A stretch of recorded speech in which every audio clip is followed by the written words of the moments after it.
So let's just say see what this says is going to be happening on race day.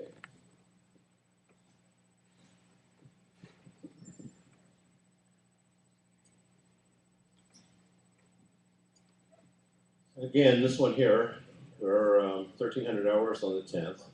It says there's going to be some light winds with some westerly component in it.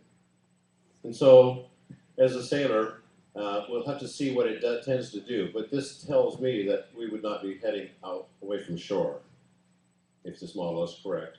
We would be trying to look for this lift that's going to happen in shore, and then figure out when to go out to get around into Miller Reef. So let's see what happens here as we progress it through some time. It is clocking north. You can see here we're at 6. Oops. I hate the oops moment.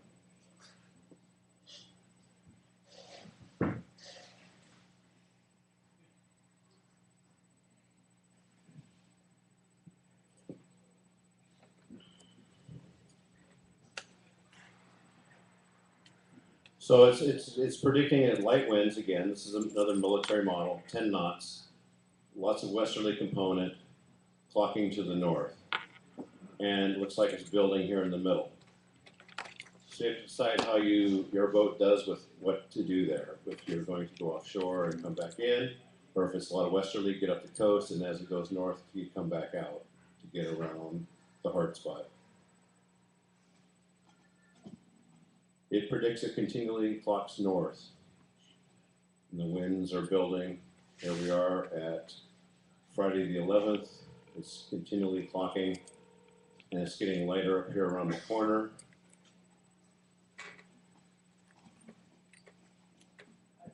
The model that we watch the most is not any of those, and that's usually the GFS. It's a little more complete model. Race time on the 10th.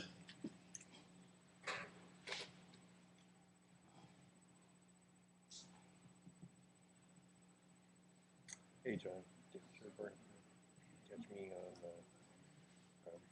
live broadcasting Oregon Offshore Skippers meeting. This seems to be closer to what I've been doing. I've been using the phone. I don't know if you use dial-a-buoy or not, but you can phone every buoy along the coast and inland and get the what's going on report. And so we use that fairly frequently just to call the buoys. It's legal. It's a phone call. And if you've got phone signal, you can just call the buoys and say what's going on, and they'll tell you. So far, this has been the closest. So this is our start tomorrow, and it's saying that at 1,300 hours, we're going to have up to 309 degrees, about 13.2 knots, and it's coming out of the west, northwest. Let's progress this a bit and see what happens. There's 5:30. It's getting stronger. We see like 16 or so knots, which is going to be more apparent, right? And it still has a westerly component, mostly north. You can see the wind is moving a little bit to the north, but it's sort of oscillating back and forth, if you can see the wind numbers. Right now we're at 8 in the morning on the 11th Friday. Some of us will be up the coast a bit, and it looks like it's getting lighter, and it's more norther than the original beginning of the race. So you got to figure out how you're going to get around this corner. When are you going to go west? We'll continue to animate this a little bit farther. Right here, we're at noon on Friday. We're getting into Friday night, 10 o'clock. Here's Friday midnight. It's dying. And if we take a look inside the straits, it's dead. 1 knot. So all the predictions, all 3 predictions agree that it's going to be 1 to 4 knots in here. And our strategy will be a secret. But sometimes the shortest course is the fastest. So that's what the three different models say. Basically, we should have some challenging wind. You have to decide which model is more correct. You need to figure out when to get offshore from these three different models. You're going to have to get offshore to get around Umatilla Reef. But when I looked at it earlier, it was like a 40-mile, at least a 40-mile tack out to get around somewhere in here, just to get past Umatilla, and then hurry up to try and get to the corner before this wind dies inside. That's my prediction, is that it's going to follow this prediction. Everything you can see, there's less than 5 knots all through here in all these races. Sorry? When does the light wind in the strait begin? Okay, that's a good question. That's a fair question. Here's the weather table for in the Straits. So here's start time tomorrow. It's going to be blowing 10 knots, and it starts dying here the 12th at 2 in the morning. It's 2 knots, 3 knots, 1 knot, 4 knots, 6 knots, 8 knots, 6 knots. So that's right at the entrance. Not as thrilling as down here by Race Rocks. It does actually show some weather, but let's see here, May 11th. Which model are we on here? May 13th. So we're going to be 11th, 12th. There's what finishing time is like. It depends on how fast your boat is. 11th, 12th, 13th. On the 12th, we're looking at 3 knots, 0.4 knots, 1 knot, half a knot, 1 knot. It's at 5 in the morning on the 12th. 1 knot, 8 in the morning, 3 knots at 11 in the afternoon, 3.7, 1.9, 1.4. So the prediction is hurry up and get in. Otherwise, decide how much fuel to carry and how to play the currents. So you, in light air like this, I've had great battles with Frank Callistra. We're sailing the checkerboards down the middle of the straits where sometimes there's more wind, but it's fluky and trying to stay in the current. Other people tend to short course it, and you stay on the Washington side against the ebb, and then you cross as hard as you can, not before Sheringham, and then just tuck yourself into the bays and watch for the crab pots and the dead spots. I don't know how to tell you how to do that part of the race yet. Don't follow us. So I promised that I would put on a boat here, so we're going to put Kinetic up here and see what she should do.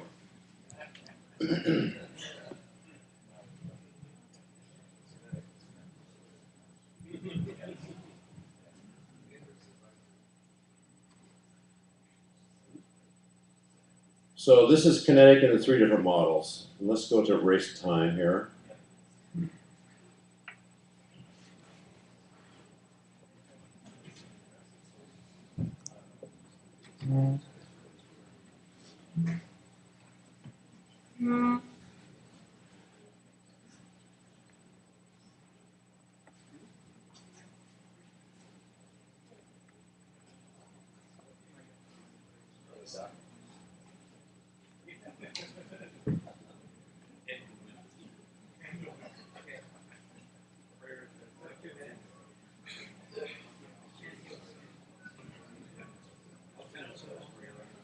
Okay, so here's Kinetics at the start. They've got the GFS model, which is saying the winds are going to be a little bit stronger, a little bit north maybe. This is 40 minutes after the start. Then we have the military, the US Navy prediction. It shows them heading offshore. And then we have the close shore prediction, which shows them still going offshore. These 2 weather models are quite similar. So we'll watch their little white dots progress here.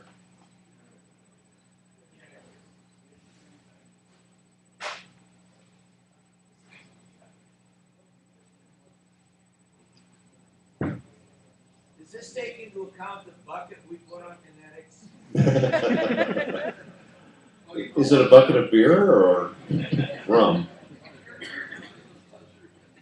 And I'm going to keep I'm going to keep the GFS weather model showing. We can put all three together, but it gets quite confusing. So I'm not going to, while we progress this through, we're not going to look at the no gaps, we're not going to look at the coamps, we're only going to watch the GFS weather, assuming that's the right stuff. And we're going to make the interval maybe 5 minutes here. So it goes rather slow, so you can kind of observe what the weather possibly will be doing as we go up the coast.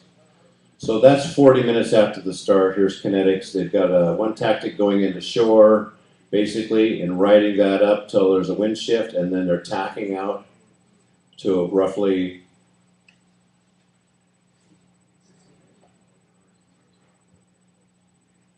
32 miles offshore to try and work their way back around Umatilla Reef. We'll see how that works for them. And then they're short tacking up after Umatilla Reef, and then they can't make their mind up.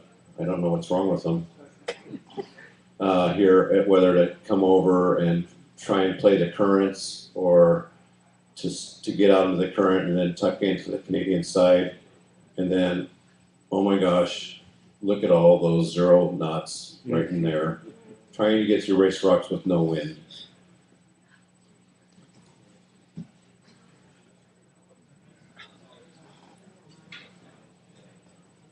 So let's go ahead and watch kinetics race themselves with 3 different weather grids. So here they're taking off. This one guy on the coast is doing pretty good. The 2 Navy models are heading offshore. Now the weather's going north a bit, and the GFS guys are heading out. The Navy model guys are going in and then back out. The Navy guys, he thinks it's more westerly, so he's going to head back in to take advantage of that.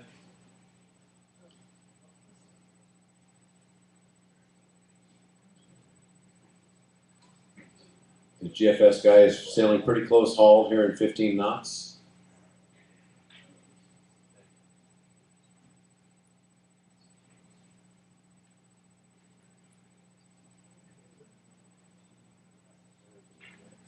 And looks like we're getting here, the weather sort of died here at the corner. You see a lot of 5-knot flags going on. It's already died here at Sea Lion Rock. And everybody agrees to tuck in close to the shore up there to get around this corner. Don't forget there's current, okay? Watch your GPSs, have a waypoint made up here to decide if you're fighting current or not. If you're fighting current, you always want to think about getting out of the current unless you've got wind to overcome that. Big boats like Kinetics, they don't care. They just sail where the wind is and they go really fast.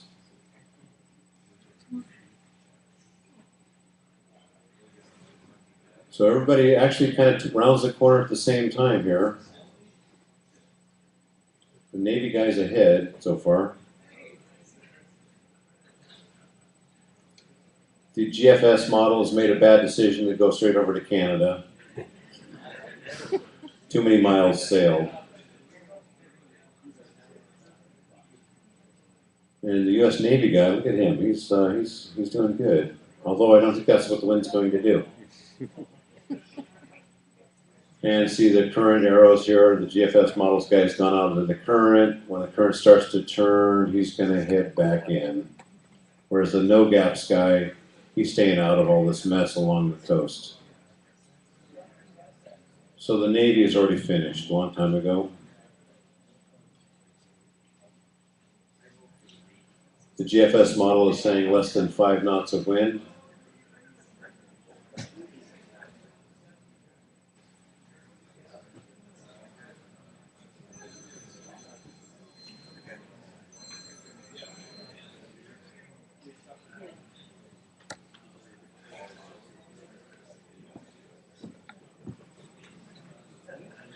And all models have missed the whirlpool here.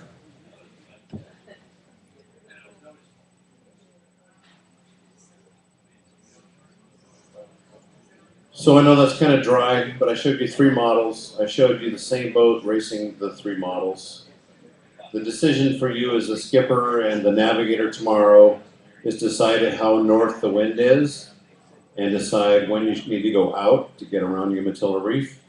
And So you're watching for you're trying to predict when the wind's going to be the northest, I think, to get out, because it's always going to go west. So when you think it's the northest wind, you want to get out, and then when it turns to the west, you want to get back in. And you're also watching your GPS and your waypoint closure velocity to make sure you see what the current is doing to you. You can have strong winds, it looks to me like, up to sea lion rock, and then it becomes problematic all the way. None of this is guaranteed. I'll deny that I told you any of this later on at the bar.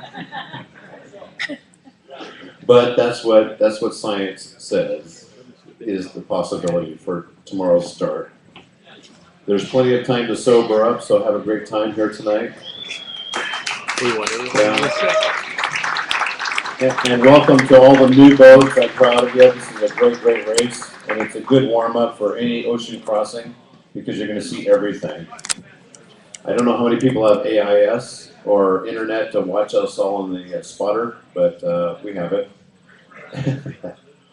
And thank you. Is there any questions? I'll try and answer them, and if I can't, good luck. Go ahead. Arnie? What do we expect crossing that bar? Crossing the bar? Yeah, before the race. What's the wind going to be? No, what the seascapes. Okay, let's take a look. You're talking about what's the current going to be, etc.? Well, the seascapes at 10 o'clock tomorrow. Well, here's the prediction.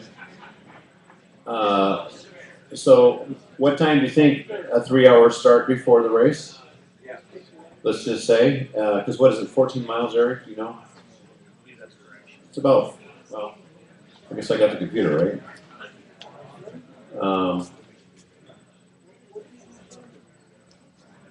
It's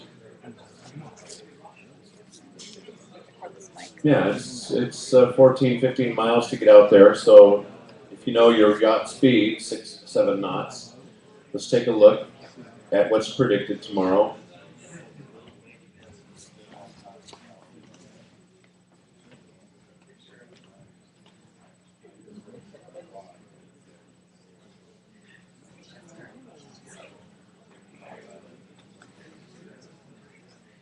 So here's the prediction at 10 o'clock.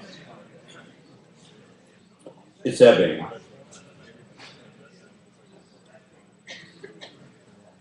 And the ebb, it says half a knot, 1 knot. The red arrows are in the longer, say more. That's 1.3 there. So let's just go forward a little bit. It's 10 o'clock here. We're not racing there.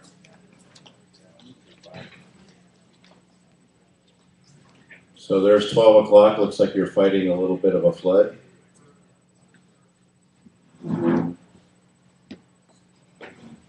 Mike recommended being along the south shore. Be careful. Don't go inside the buoys. There's crab pots. Ask Cool Change all about it. She's we almost lost a skipper over that. I've been towed into a walk. So it looks to me like if you're leaving at 10 o'clock-ish, you're leaving on an ebb, going to slack, and then flooding. When is slack?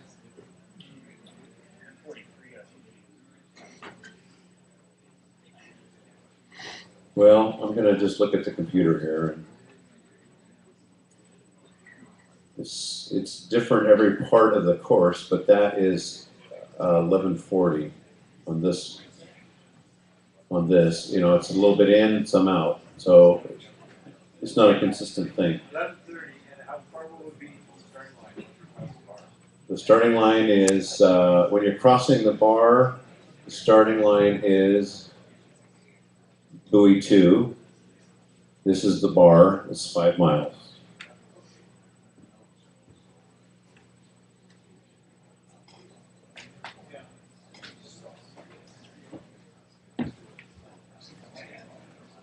Is that good enough? Well good luck, everybody. Thank you. We'll see if we can get a perfect race call for you next year. This one here is going to be quite challenging. We're going to be trying to decide when the wind is good enough to get offshore, get around the corner, and then figure out how to struggle against the currents and light air to get in. You mean like That's the here? prediction. Not here, no. But I don't know. Thanks, Tim. Round of applause, please, for Tim Nestle.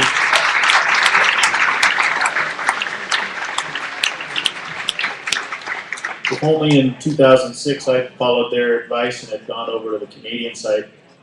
Who knows, Victoria? I might have won. I could have been a contender. I could have been a contender. Okay, a couple of things I want to clarify, and then we're going to hand out race packets and send you on your way into the night.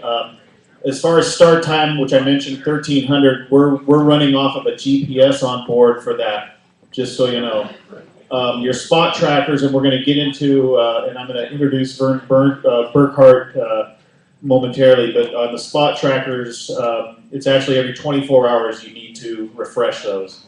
And Vern is going to kind of reiterate that and also give you some advice on that. Right now, I'd like to, with pleasure, introduce Vern Burkhart. Vern is our new Swiftsure chairman, and he is responsible for the spot trackers. He's actually going to be handing them out to you tonight, and I would just like him to introduce himself and give you some technical data on these little guys. Vern? Thank you very much.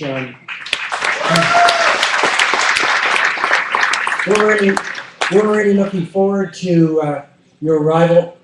Hopefully everybody will be able to sail in to Victoria. We have a bus that's going to take us on Sunday to the Royal Victoria Yacht Club for the barbecue. And when we're at the marina, we'll let you know the times that the bus is going to pick you up. And by the way, it'll also be available to take you back into the inner harbor again in time to catch your buses and so on. Speaking of the spot units, I want to reiterate what's being said. They're hardwired, programmed, can't change it. They automatically shut off after 24 hours of running time. There's nothing we can do about it. They were designed that way. So skippers, yes, hear this, but navigators and crew, make certain you remember, every maximum 24 hours they need to be rebooted. I'll tell you briefly and I'll show you when I give them out to you. But for everybody here, there's two buttons. There's a start button that you hold for 4 seconds, and it will then start to flash. And then there's a second button that you press, which actually, for 4 seconds, and then it starts the signal, and it goes up to a Global Star satellite, and it comes down to a system that we've designed for Swiftsure. This race, this first year we're using the spot system, but we've used it for the Van Isle 360, Southern Straits race, Northern Century. So there's a number of racers and races that are using them. So why are we using them? Well, first of all, they add to the safety feature because they will be tracking on the website, and anyone on shore will be able to follow all the boat's progress, providing you remember to reboot it every 24 hours. If nothing else, remember when you're around Dudsey Rock that you reboot it then. If you've forgotten, make certain you restart it then. But just keep an eye out on whatever watch is going to be on about, and it doesn't have to be 24 hours. You can stop it and restart it at 22 hours or 23 hours. So you don't have to wait for it to automatically shut off. So the tracker system is going to be available, as I think everyone knows, and friends and foe. It's actually because it's public information, and I don't know the race committee what their view is, but certainly for Swiftsure, anybody, even competitors, can dial into the system. I don't know if you want to make that clear as a race committee what your view is. So we'll be handing them out to the skipper, and the other thing that we're asking is that you turn them on. Sue Burns is going to be monitoring them tonight at 8:30. So we're going to turn them, everybody's going to receive them and then turn them on. And she's up in Victoria and she's going to check to see that they're all transmitting.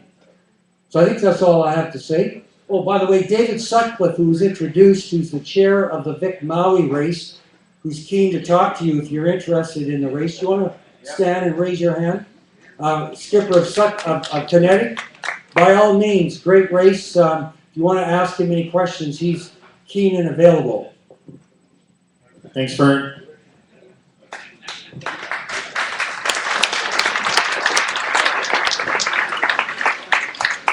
One more quick safety announcement. If for whatever reason you choose to drop out, you lost your rudder, your crew is sick, whatever, in your race packet you've got contact information for Sue Burns at the finish line. Please contact her. If you don't check in once entering the straits because you aren't entering the straits, the Coast Guard's going to assume that you're missing, and then it usually results in a search, which is embarrassing. So if you decide to bail for whatever reason, contact the race committee up at this finish line. We are ready to hand out skipper packets. I'd like to introduce the lovely Diane, who's also going to pass out some kind bars. This is one of our sponsors this year. And these nifty little things are a great snack when you're in the cockpit if you need a little energy boost.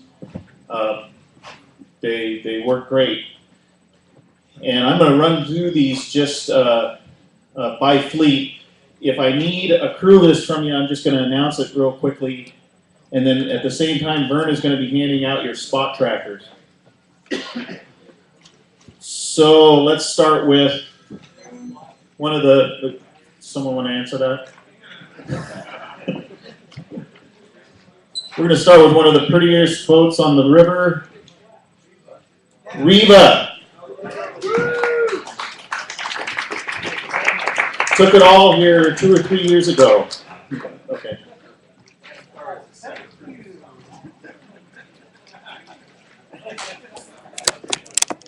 My wife and I every so often just stare longingly at Reba out on the river. And we need a crew list, Scott. Or the crew of Reba.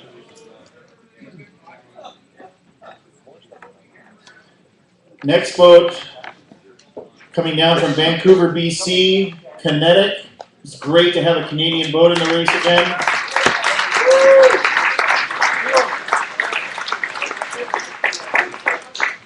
And thank you.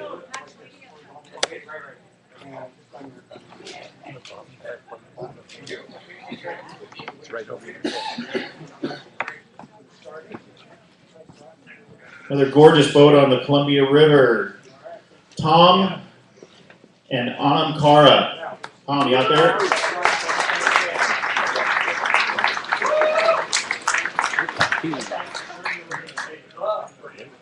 It's actually the prettiest boat on the Columbia River. I can only say that because Nancy and Steve aren't here this year.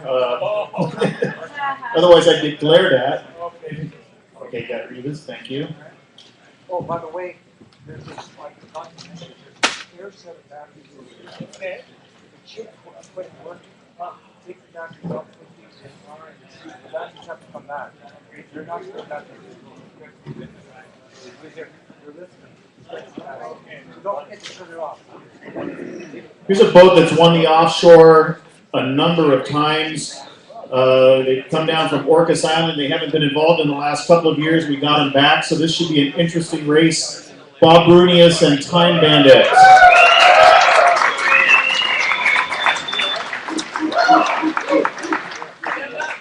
So the Banditos are back in the race.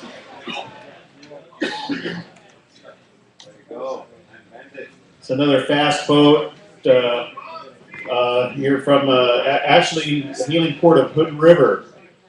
Velocity. Tom Kepper, you out there, Tom? I'll tell you later.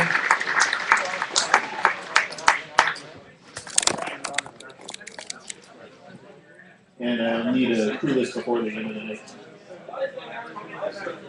Okay, I'll check it out.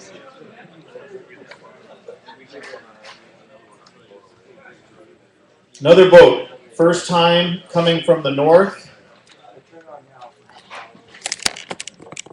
Graham and Jana Essere on Kotuka. Is Jana here, by the way? My wife read your book. We loved it.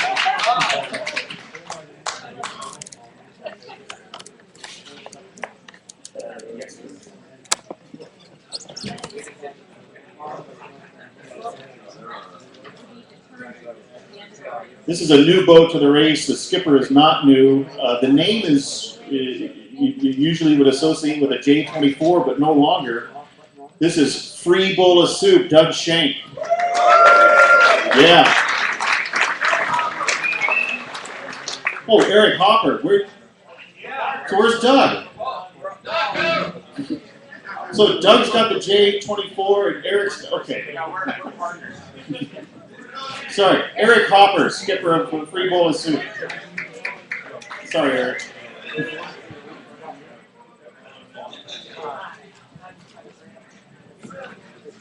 Moving into the B fleet. This is a boat that's done this race before.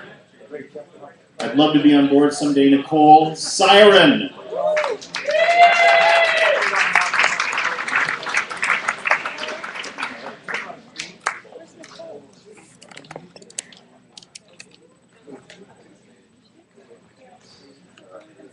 Next boat is an Astoria boat. They were in this race 2 or 3 years ago, as I recall. And it's great to have Mike Campbell and Rattler back. Yeah, Olsen 30.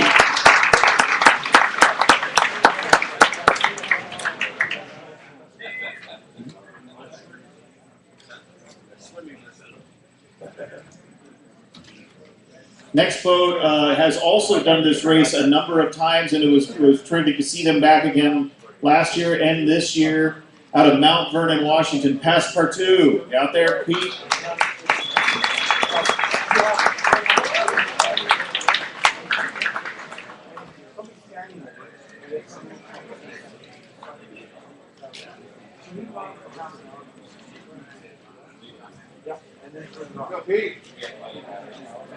Next boat, this is actually the fastest boat in the history of the Oregon Offshore. This boat last year hit, was it 92.5 knots, Tim? 92.9. 92.9. I thought I was going fast on Rage, and then I found out these guys hit 92.9. Tim and Victoria Leslie on California Girl.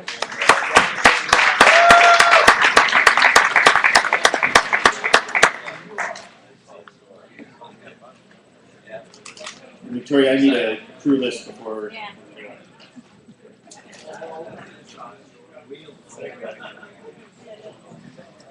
If you've never been on board this next boat, you get a chance to take a tour. It's absolutely gorgeous down below. This is Andy McCann's boat, Raya. Andy.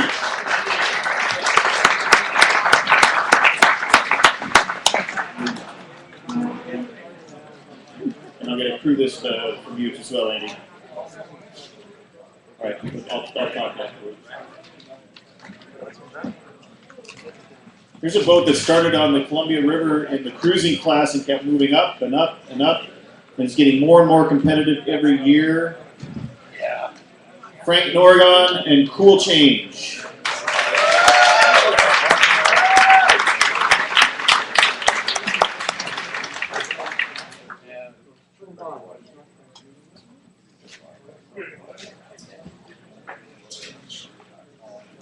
Full Sail next year is going to be one of our sponsors. Full Sail. Yeah.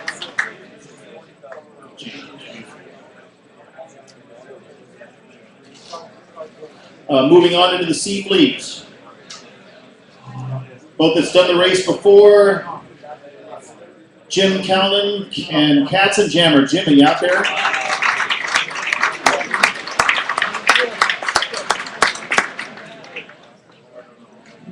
And Jim, I'm going to crew this before you take off.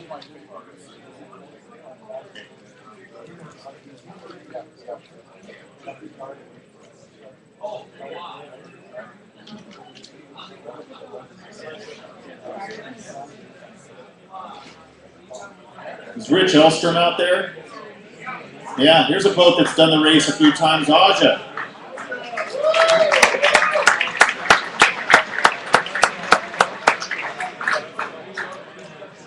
You can sit here. You don't have to go so far away. I'm good.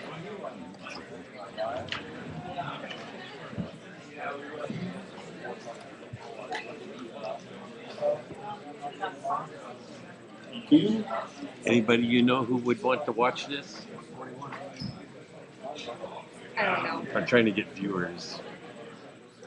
What can you say about this next boat? The first time I did the offshore in my boat, I kept seeing this guy sail on the horizon every morning and saw him going into the Strait of Juanafuca, and then I never saw him again. Frank has done this race many, many, many times. Frank Calistro and Y East.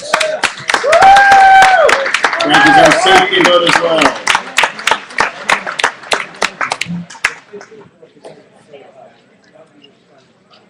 Before you leave, Frank, I need to get a list from you, please.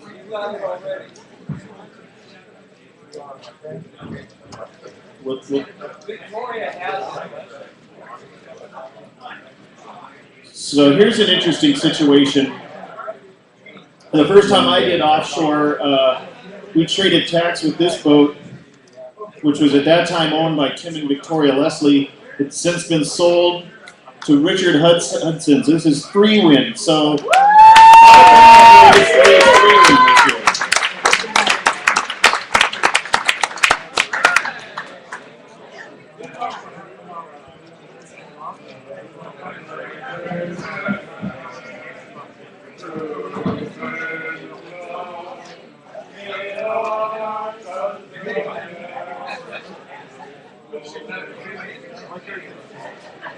Wind is now a Canadian boat, yes. It's a boat that competed last year. Santa Cruz 27, Eric Collins on Cocopelli. Eric, you out there?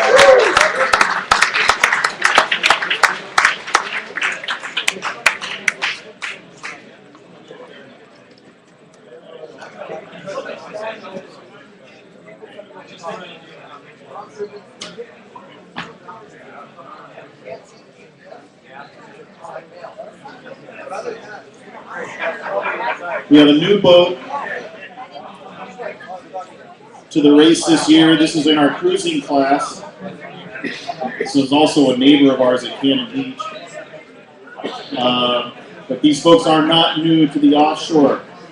Skipper Herb Floor, and the boat is, Herb, I'm going to try and pronounce this correctly, Wyola.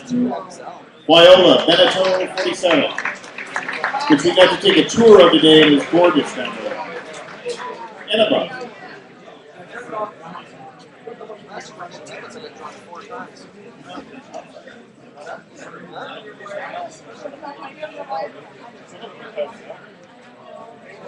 That's it, folks. Is there anyone I've forgotten? I've gone through my list, and I think I've got it complete.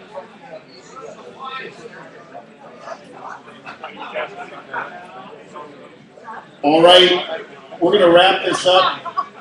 Thanks, everyone, for coming out. Be safe out there tomorrow. Sail fast, but get to Victoria and enjoy yourselves. We'll see you at Buoy 2 for a 1300 start. If you have any questions, I'll be here for a while afterwards. Thanks for taking part. This is a terrific race. Very few sailors that I think would be willing to go out and do what you're going to do. So have fun, sail fast, be safe. And we got one more announcement from Victoria Leslie.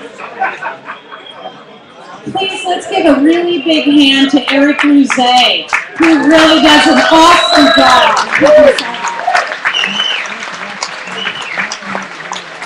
Thank you. Thanks, Victoria. What's that? You want my beer? No. Have a great race, you guys. I wish I were going up with you this year, but next year. And have fun. Be safe. Good job, guys.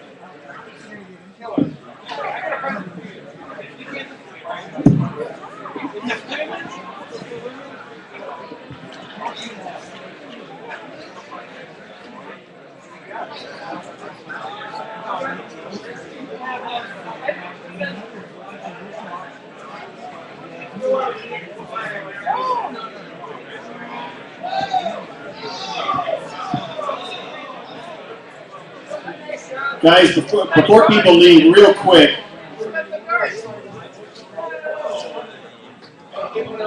we had one item that was supposed to be in your race packets, and our apologies are not. We didn't have the class breakdown, so I'm going to just do a verbal announcement on that right now. Okay? A fleet, so you guys know who you're racing against. A fleet is going to be Riva, Kinetic, Autumn Kara, Time Bandit, Velocity, Totuku, and Freebola Soup. Okay?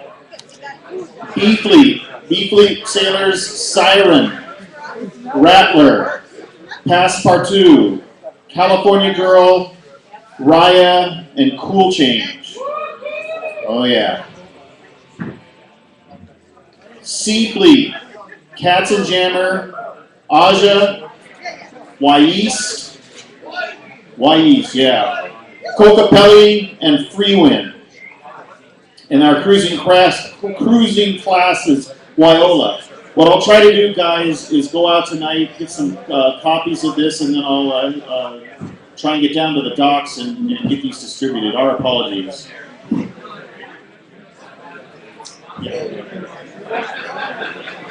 Any other questions?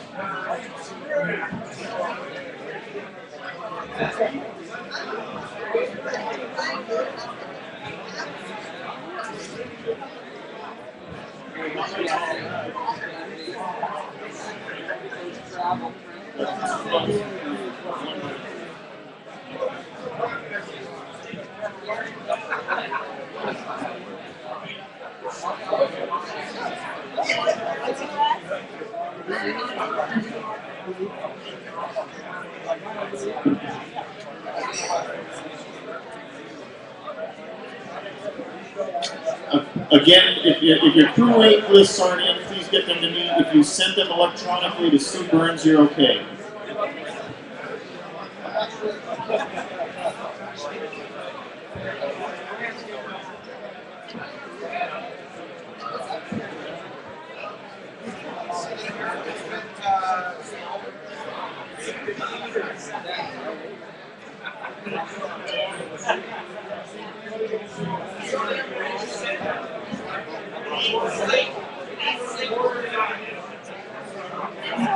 Oh, wait, I got this.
Are we gonna take a bath together? What are we gonna do?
All day.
Nice. You are live streaming. Ah, okay. Absolutely. Hey. Welcome to Oregon Offshore. Yep.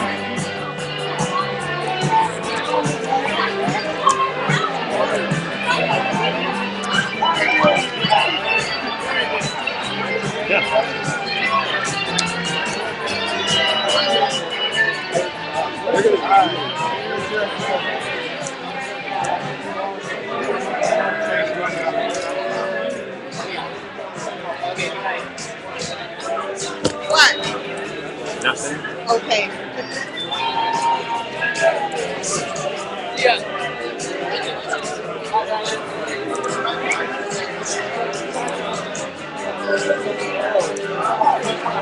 Thanks for that info. You bet. I'm going to go over there tonight. Okay, perfect. So I'll see you at 11 o'clock or thereabouts tomorrow. Yeah, you can knock on my van and wake me up. All right. Thanks for helping out. I appreciate it. I've been looking for a way to contribute for I don't know how long. It's fun. Fun to go out.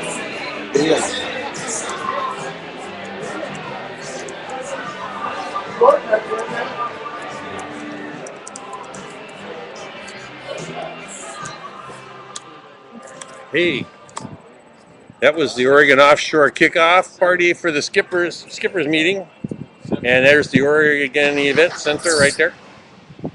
So everybody's having fun doing it. We still got signal out here, but that's good. All I got to do is find a post office to post my vote.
Hey Dale, I hope you don't drive around with a computer on your roof.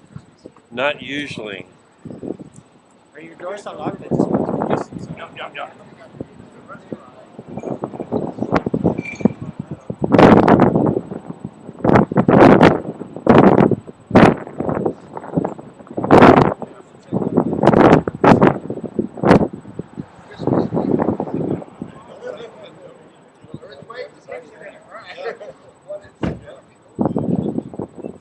Is that your laptop on the top there? Whose is that? Yours? Been live broadcasting, live streaming the whole event. Oh,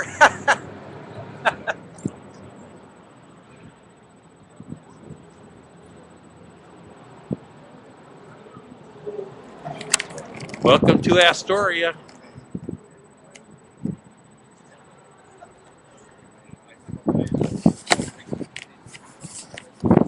That's the end of the broadcast right now. We will catch you later. This has been fun.